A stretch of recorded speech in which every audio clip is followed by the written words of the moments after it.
Hello everyone, আজকে আপনার সবাইকে দেখাবো যে কি করে এখান থেকে এত গ্যাস উত্তোলন করা হয় এবং এই এত শব্দ, বিকট শব্দ এখানে এসে যা দেখতে পেলাম চোখের সামনে, না দেখলে বিশ্বাস করতাম না যে গ্যাস এইভাবে উত্তোলন করা হয়। এখানে প্রেশার ম্যাক্সিমাম আছে 150 150।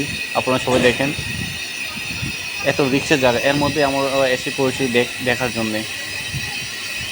দেখুন সবাই, 150 প্রেশার চোখের সামনে যা দেখতে পেলাম আজ, অবিশ্বাস্য, না দেখলে বিশ্বাসই করতেন না এবং আমিও নিজেও করতাম না। দেখুন সবাই, একটা বিকট শব্দ আসছে এখান থেকে।